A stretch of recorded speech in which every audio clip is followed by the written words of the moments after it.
Good evening. I'm Gene Bergman. I'm City Councilor for Ward 2 here in Burlington, and this is the Burlington Progressives Show. And I want to thank you again for coming and watching. We've been doing this now for about 7-8 months, and the purpose of this is not only to talk about what Burlington Progressives are doing, but also to integrate the work that we're doing into the work that is happening out in the street, in the community. My theory of change is that government is a piece, but it is not the only or maybe even the primary piece. The most important thing is when we've got an active and involved citizenry that works independently and also with elected officials to get things done. And I'm really pleased to have had people for police accountability to talk about the ballot item on police oversight, to have Representative Kate Logan and City Councilor Joe McNeil to talk about houselessness, the houselessness crisis in the city and the state. We've had the Progressive Caucus here to just talk about general city affairs. I've been really pleased to have Public Assets Institute talk about progressive taxation in terms of municipal taxes, and the last show that we had was with UVMMC's support staff workers who were engaged in a contract struggle. I'm very happy that we were part of the struggle to get them justice, and tonight I am really excited to be talking with Jim Dumont and Nick Simpieri, excuse me, Nick, for having just botched that, to talk. The title of the show is In the Shadow of McNeil, Thermal Energy Networks and Other Alternatives to Decarbonize. We do this for one very basic reason. We're in a climate crisis, and the human species, us included, are burning the planet. And for ourselves and our elders and not only our grandkids, our 3 and 2 and 1 year olds, but their babies, we got to do everything that we can to stop that. And on a specific basis, and this is where it's in the title, in the shadow of McNeil, we are burning a lot of biomass down at McNeil. Nick will talk about the carbon impact of that. And there are proposals to have about a $45 to $50 million project to pipe steam up to UVMMC, and we'll get to talking about that. But I want to start with you, Jim. You're an attorney, been involved in environmental activism for decades, and why don't you just sort of talk to us about what you're doing and about it in relationship to these big climate change issues, and then we'll try to segue into the real subject of this, which is thermal energy networks. Sure, thanks, Gene. As Gene said, I've been working on environmental issues for most of my life, and about a year ago, I learned from Debbie New, who is a South Burlington resident, about thermal energy networks. Thermal energy networks are an incredible alternative to what we're doing now. And they're in use all around the country and in other parts of the world. It's a proven technology that we need to have here in Vermont. Thermal energy networks basically means using geothermal boreholes and capturing waste heat from other activities. Could be waste heat from a hockey rink, waste heat from supermarket refrigerators. So maybe, Jim, while you're going over this, we can get this slide put up on the screen so people can, there you go.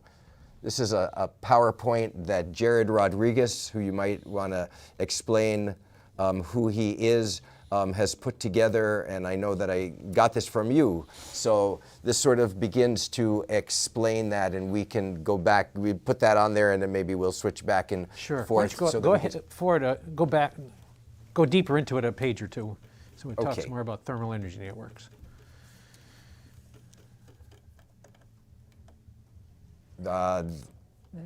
This is all about thermal energy networks. So,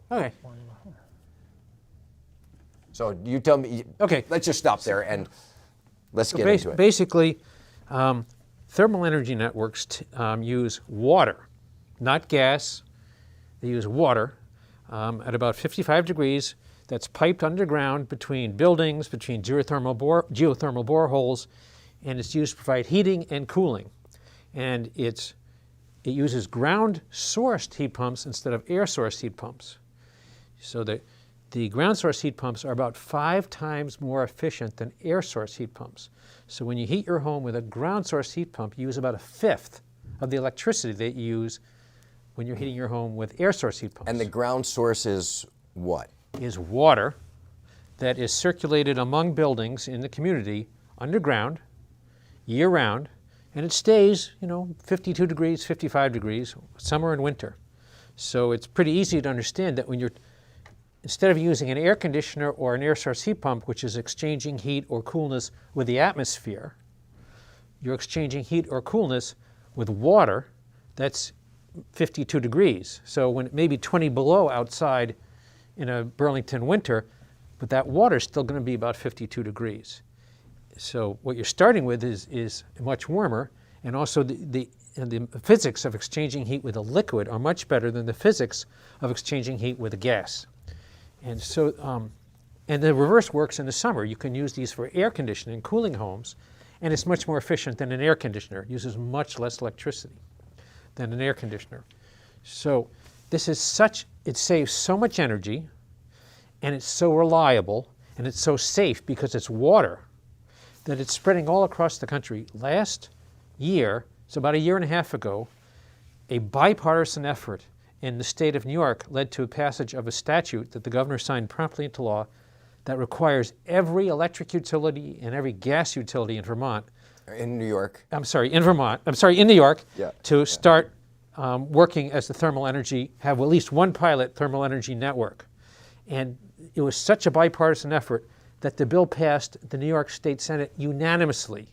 So Senate districts in upstate New York, which went overwhelmingly for Trump, their representatives voted for this. So let's, Jordan, if we can get this slide, I think it is page 3 up here.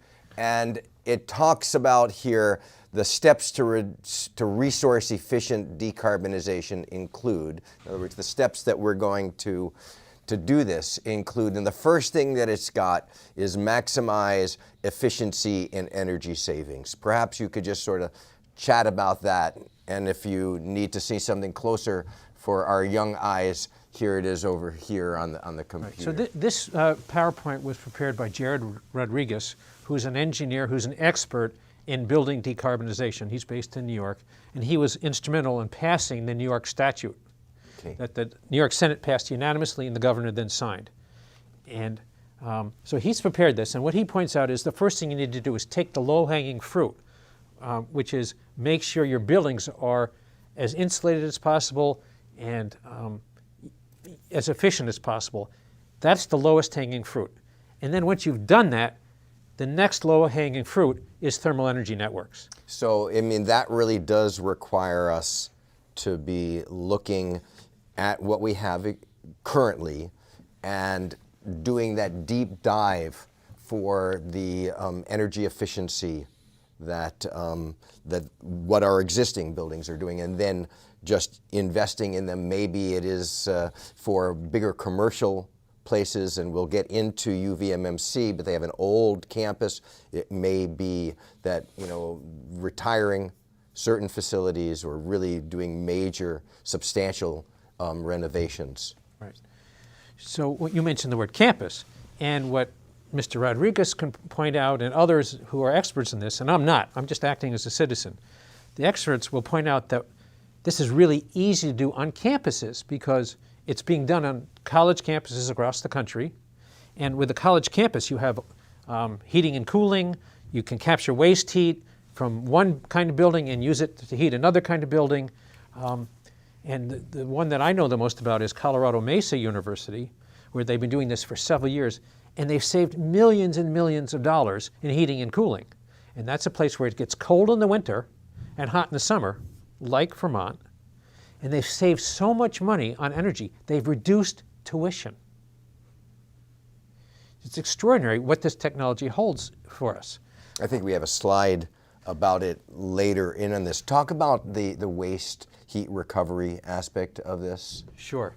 So it could be a sewage treatment plant. There's a special technology that harvests the heat from sewage treatment plants. So not necessarily just the methane or or whatever. Yeah, I guess it would be methane that's done, but this is something else. It's completely separate from that. You used closed loop piping so that there's no contact between the sewage and the water that is circulated through buildings and homes. It's the pipes are adjacent. The technology extracts the heat from the sewage, but there's no connection between the waters of the piping and the sewage. And you harvest that tremendous amount of heat that right now is largely being pumped out into Lake Champlain and the Winooski River in the case of Burlington. That's all waste heat we're just pouring into the environment. You collect that heat in the pipes, and then you distribute it to homes and businesses, in this case in Burlington. So it can be from sewage treatment plants, which has been being done elsewhere. It can be from the refrigerator units at a grocery store, which right now they dump enormous amounts of waste heat into the atmosphere. Why? We can capture that and use it. And part of this technology is geothermal boreholes. But it's a mistake to think of this as just geothermal boreholes. It's part of a system that uses waste heat and the boreholes.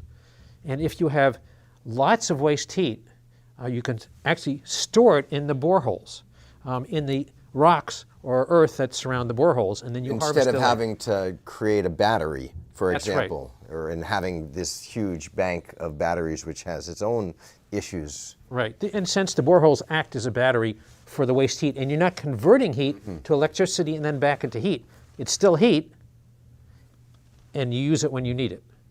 So we've got a waste treatment plant in Burlington that's on the central waterfront right next to Perkins Pier, and the closest community that is there is the King Street neighborhood, which is actually subject to serious environmental racism as a result of the way that we've constructed our highway system, and that is the fight around the Champlain, so-called Champlain Parkway, that hopefully we will finish by having a railway enterprise project that will not dump all the traffic into the neighborhood. A very important environmental justice piece. But is that something that you think, is that close enough? So if Mr. Rodriguez were here, he would say, you need an engineer to actually look at what's on the ground, what's underground, what the heat sources are, and then give you an engineering report on what's feasible and what the cost would be.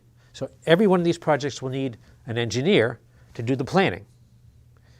But having said that, the experience around the country is it's very successful, low cost, reliable, and safe.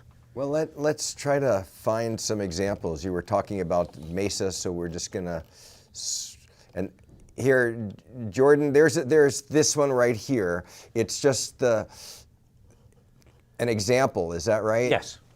So what is that showing? Well, this is an example that Mr. Rodriguez uses to show in a urban environment how even within a building there are heat sources that you can use elsewhere in the building. So instead of having your air conditioners dump your waste heat out into the atmosphere, you harvest it because other parts of the building need heat. One part of the building needs cooling, one part needs heat, and you keep it within the building and reuse it, rather than using electricity for any of those purposes. So New York is mandating a pilot project. In every gas utilities district and every electric utilities district. It's happening all over the state of New York. And this could implicate building codes, standards, right? Because you got to, in order to do this, buildings have to be built in a way that's going to accommodate them, because you need the HVAC systems. Well, I'm not an engineer, but from what I've seen, yeah. Because we're dealing with water, the code issues are pretty easy. Okay. We're piping not even boiling hot water, not steam hot water. It's 52-degree water, so it's really compatible with human use. But you make a good point, because economically, it's much easier to do this when you're building a building for the first time, whether it's a residential community, commercial building. It's much more efficient to install this than retrofitting an existing building. Okay. And that's a big issue down at UVMC. Right. As we're, so to sort of wrap up this introduction to the subject, H242 is in the legislature. It's in House Energy and Natural Resources. The Vermont legislature, yes. okay. And H242 is modeled on the New York bill, but it has two important differences. The New York bill mandated that every gas utility and electric utility get into this business. And I will say the utilities and the unions all supported this, and the environmental community all supported it, because they saw that this is a way to get skilled workers, high-paid skilled workers, usually union workers, into jobs that were green jobs, instead of losing their jobs when natural gas is no longer acceptable. Okay. It keeps those jobs. They have the same skills largely you use largely the same skills as an existing gas business, but it's not gas anymore. So the one difference is the Vermont bill authorizes the PUC to recognize, say, Green Mountain Power or Vermont Gas as a thermal energy network utility, but it does not require any utility to go through this process. It's entirely optional with the utilities. That's one major difference. The second is they have to opt in. They have to opt in, exactly. Okay. The second is this bill says that a city or a city sewer department, a city water department, or a nonprofit homeowners association, or it could be a mobile home park ownership association, any of those groups can go to the PUC and say, okay, we want to do this. And the PUC can authorize it. Almost like a community solar project. It's exactly like community solar. Okay. Yes. Okay. And the New York bill didn't do that. So we're broadening it from utilities to saying anybody can get into this business. And the utility model is really useful to get this started, because the utility model means that your upfront costs, and this is, once you build these, they're almost no cost. It's all the capital to get it built. If you're using a utility model, you're guaranteed that your capital expenditure will be repaid over time from the ratepayers, under the supervision of the Public Utility Commission to make sure the rates are fair. So that's the basic model of H242. It's had lots of support. Representative Stebbins from Burlington is highly supportive, and we're hoping it will make it off the wall and through both houses this year. That would be great. I believe that we have some buildings at the electric department named after a relative of hers, because I think that she comes from a long line of BED people. And I was talking to you earlier today about the Green Energy Times, which I find to be very helpful, and it's got an article saying that we don't need as much energy as we thought. It's on this month. It's at the Co-op and other places on page 13, and they talk about the import of having sources of power and light, so to speak, thermal and electric, that are close, so that you're not losing all of the distributive the power through the distribution lines, and also just the inefficiencies of the burning process. So right. This is a way to do that. And let's just, before we're going to turn to Nick, not to worry, Nick, we're here for you. Let's talk. So on the screen, just as examples for people, we have something like right here in Burlington, I see. Yes. So it's not some crazy out of the area thing. It's not just what's happening on the moon. It's happening here in Burlington, right? Yes. And then if we go to the next one, there's something is that Ontario? Yes. Yep. And that's a hospital center. They may be a newer facility than what we have here, and we'll have to work on since it went in 2017. And then there's another hospital. Obviously not as old as what was the old Mary Fletcher, but 2009, that's a hospital in Elgin, Illinois. I think Princeton University is on this slide deck somewhere, or next is Colorado Mesa. And that's the next one was the Colorado Mesa, and probably earlier up is a Princeton. Do you have something to say So before we Princeton turn? did a study, and what they determined is Don't let me distract you. Just keep they talking. determined that Princeton is a vast, sprawling campus, and they're converting the entire campus Yep. to thermal energy networks. Okay. The entire campus, and they're in the midst of that right now. And here's a slide deck on it. We estimate that 20% of the energy we create never makes it to the buildings. It's lost into the ground. So Princeton really studied this, and they found out they're going to save money, as well as massive amounts of energy and emissions avoidance by doing this.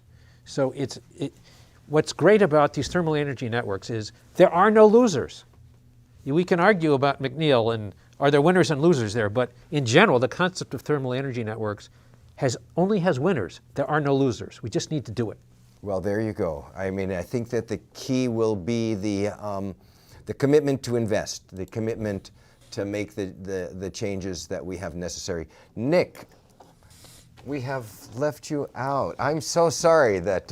No, it's been a fascinating discussion. This is great. I'm glad to be here and to have heard more about thermal energy networks. So you're a Ward 3 resident, and you've been active on climate change stuff for a long time. Why don't you just sort of introduce yourself to folks?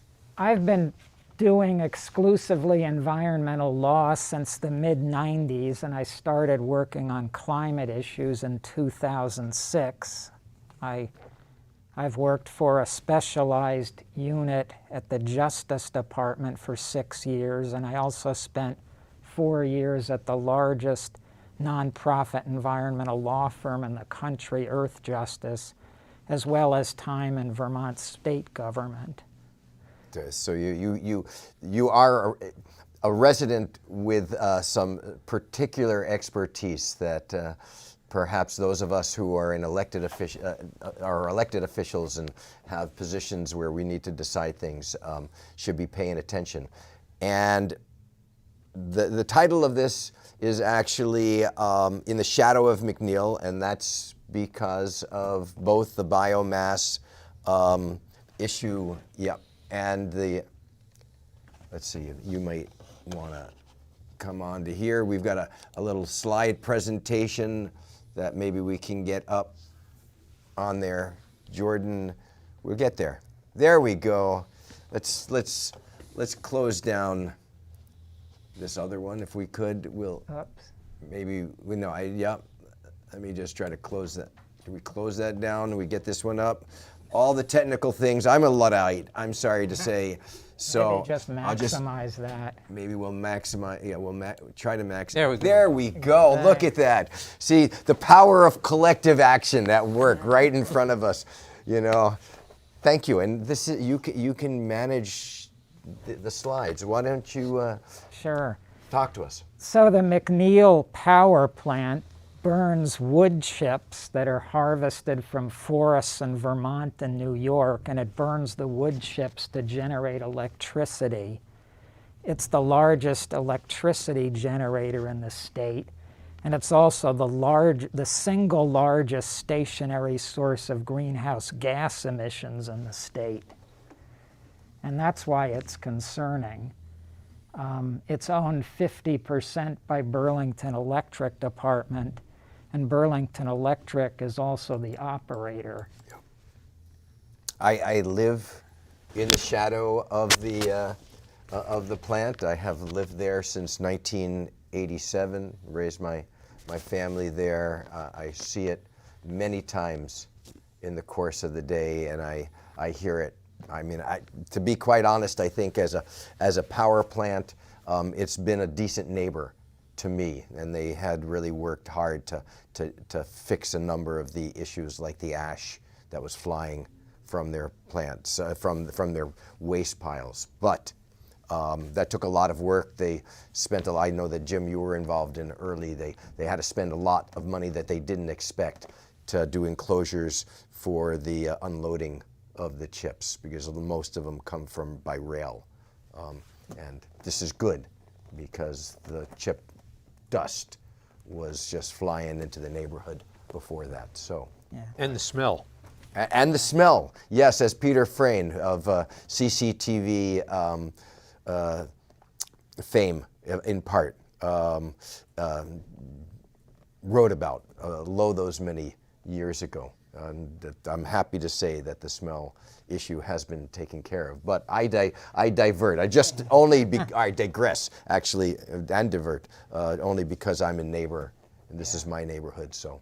So it started operation in 1984, and it seemed like a good idea to a lot of people at the time, although I know, Jim, you tried to prevent it from operating, and you seem to have a lot of foresight because our scientific understanding of burning biomass has really advanced since then, and we now know that burning wood to generate electricity emits more carbon dioxide per unit of energy produced than any fossil fuel, including even coal. And that's why continued operation of the McNeil plant is a concern. The Biden administration has proposed that nationwide we move to zero carbon emitting sources of electricity by 2035. That's in 12 years from now. However, rather than have a conversation about whether and when we might close down the McNeil plant, instead we're having a conversation about expanding it by building what's called the district energy system, which involves collecting steam from the plant, building a steam pipe 1.5 miles to UVM Medical Center, and providing steam to the hospital through the plant. Well, let's get into the critique a little bit later, like next, after I ask you to just preview what your thoughts are in terms of that conversation that we should be having now about what I consider to be a just transition in the effort to decarbonize, something that takes care of the people who are working at the plant, because it's essential that if we're going to deal with climate change, that we don't exacerbate the inequalities that already exist, and that the workers shouldn't be made to pay twice, pay on the job front and in the they will clearly pay in the climate front, just like poor black folk and brown folk have to pay throughout the country in terms of the environmental racism that exists. So maybe just sort of preview, and then we'll get into more of the mechanic, go back to the mechanics, and then maybe come back to this as well. But I just want to we definitely need a just transition, both for the workers in the forestry industry who might be impacted if we end up taking down fewer trees. And also, we need to be concerned about Burlington Electric employees whose services might not be needed if the plant were to be decommissioned. So, and part of this also is not necessarily about managing forests, but it's really about burning of it, so that forestry products that continue to store what was sequestered carbon, that's still... Right, I'm not suggesting that we should put an end to logging in Vermont. We need, responsible logging to continue to supply very important needs, for example, for furniture, etc. And as you mentioned, when you take down trees and turn them into lumber that's used for, building buildings or making furniture, a portion of the carbon from those trees is sequestered in the product. What we're saying, the people I work with are saying, is that we should not be taking trees down for the purpose of burning them, which puts carbon dioxide into the air immediately. And it's really not necessary to do that because we have alternatives now that can much more cleanly produce electricity for the grid without the carbon emission problems. If you'd like to talk about that, that would be great. I mean, Burlington Electric is always trying to make a comparison between burning wood and burning gas. And actually burning wood is worse. It emits more carbon dioxide than burning gas. But we really at this should, point sort of at this point in time. So the whole question of the life cycle and the fact that, well, you're going to be growing trees, this is good, and that's how it becomes carbon neutral. Really, the problem with that argument has to do with the time frames that we're dealing with. Am I right on that? In other words, that is a way to look at it. I mean, it's my simple way of looking at it. Let me pull up a couple slides to try to explain or use that. Yeah. So, can we get that? Yeah. So this is Burlington's electrics theory is that when you burn wood, magically all the carbon dioxide is instantaneously absorbed by the trees, but if you burn fossil fuels, it just goes up into the air and contributes to climate change. This is junk science. The trees... Did we just lose everything? The trees... Oh, good. What do I need to do? I don't know. Go forward and back. We'll just keep talking. Just keep talking. So the trees can't tell where the carbon dioxide came from. They absorb carbon dioxide from biomass plants. They absorb it from fossil fuel plants. What we should be doing is moving towards more wind and solar power. And in fact... And this geothermal network. And the geothermal network. Well, that's not for electricity generation, but that's for supplying heat to buildings. Of course, I mean, I got an electric heat pump, it's a cold air heat pump that, is going to run on electricity. And so we need to have electricity, so we got to pay for that. But if the thermal energy networks don't require that, or don't require as much of that, then all of a sudden what we've got is, as the climate change, the green news here, whatever this thing is called, we don't need as much energy as we thought because we're actually capturing the energy that we're already creating. So, right.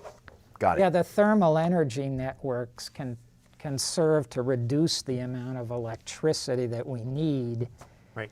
And, that's really important because we're trying to electrify a lot of things, and that's going to require, more power generation from clean sources like wind and solar. And it's also going to require a massive increase in transmission capacity, which is very expensive. So the thermal energy networks can take some of the pressure off doing those things, and that's one reason why I think they're really important. Okay. But right now, the ISO New England grid is much cleaner than using McNeil. I mean, even if you don't accept my argument that wood is dirtier than burning gas, because, for example, in 2022, the grid was 46% of the grid's power came from gas, 23% came from nuclear, which is low carbon, 6% from hydro, and 11% from renewables, mostly wind and also solar and some other things. We probably would fit in the biomass probably is in that, is probably characterized unless it's got its own. I'm not sure where that is. It's I probably believe- included in. the New England states, with the exception of Connecticut, do not count biomass as renewable. Okay. I know Massachusetts used to, and they repealed that. So most New England states do not count burning biomass as renewable. Interesting. And right now, just to give you an idea, as of January 1 of this year, of the generation that's in the pipeline getting ready to come onto the ISO New England grid, 50% of that is wind. Only 2% of it is gas, 35% is battery storage, 12% is solar. So the grid is already cleaner than McNeil, and it's rapidly becoming even cleaner. And that's why committing to long-term continued operation of McNeil is very concerning to myself and the people whom I've been working with. And so the idea is to start to plan, right? Not the immediate shutdown, but to start to plan and to bring the voices that will be affected into the table, around the table, into the room and around the table. I think what I'm also taking from this is that we should be not just looking, that transition actually relates to in Vermont, state generation of power that is decarbonized, and that we need to do that. We've got an old dump, right? It looks at McNeil, actually. It's down, I live at the top of the hill where the old dump was, and they used to pipe out the methane. They captured the methane and they made power right there, and then they sent it to McNeil, and that became part of the system. And that has died. When I retired from the city in 2018, it was basically done. And now we have a very big area that has a great exposure, to have a great southern or southwestern exposure that I believe people have said when they've looked at it, solar energy companies and consultants, that there could be a couple of megawatts that would be created with a solar field up there. And obviously that 2 megawatts, if say you get the maximum, doesn't replace 50, but you begin to make those incremental steps, for Burlington. So is that what you're talking about in part also? In part, yeah. Of course, the ISO New England grid draws energy generated from throughout New England, and I agree that we want to be developing more wind and solar here in Vermont. We want to keep dollars flowing locally. That's good for the state's economy. We seem to be falling behind some of the southern New England states. For example, there's a lot of offshore wind generating capacity being developed off the coasts of the southern New England states. So I hope we can start doing more wind and solar development in Vermont.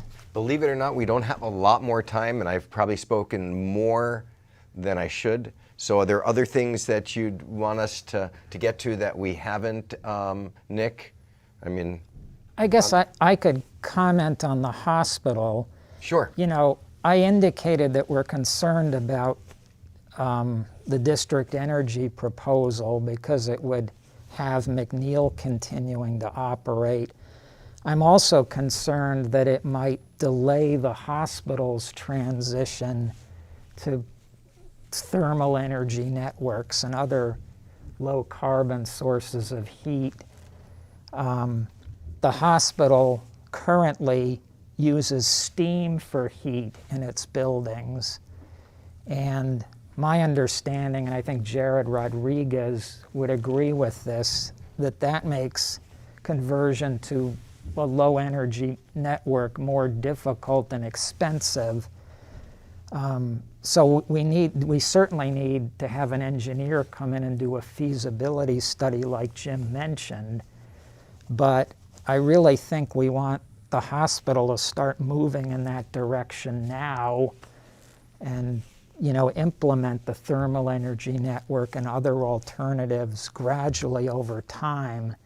And I'm concerned that a long-term contract to supply steam to the hospital may delay that process. That's interesting, and I don't know, maybe Jim, in the regulatory environmental work, but other work that you've done, you've got a Green Mountain Care Board that regulates hospitals, and their concern is, the cost of care, rightfully so. That's a whole nother show. But is there are you aware in terms of the regulatory system that we've got of a way to really engage UVMMC so they were doing the planning for this climate emergency within in Vermont, be it through the PUC or through the Green Mountain Care Board? And we don't have a lot of time, so Yeah, that one's above my pay grade. there you go. Mine as well, but I do think, part of shows like this the reason that we do this is to raise the questions. Because if only the experts are talking to themselves and then coming from on high to tell us all the wonderful things that we have to all do and have to all pay for without being involved in the process, it's a recipe for the destruction of democracy. Right. I guess that my low pay grade answer would be probably the Vermont legislature could provide a solution. And if we look at the Princeton example, they did a cost-benefit study with experts and said it's in our interest to make this change for the entire campus. So not just talking here about the medical center, but the whole UVM campus. It'd be great to have somebody fund that study, and then we would all know what the facts are. That's interesting. And so in your work on the House bill that you were talking about, H 242, do you think that that's something that the sponsors, co-sponsors would start to think about? It's probably would be a separate bill. Yeah, maybe part of an appropriations bill. And since some of UVM's budget goes through the legislative process every year, that's where I would expect to see this could be addressed. Yep. But H242, we need to keep it as narrowly focused as we can. No, I was really not trying to add to glom on, but to say, are the same people who may have an interest in that be interested in making sure that the biggest hospital in the state of Vermont, one of the largest employers in the state. And of course, the medical center is a separate entity from Yes. the university, which makes life very complicated.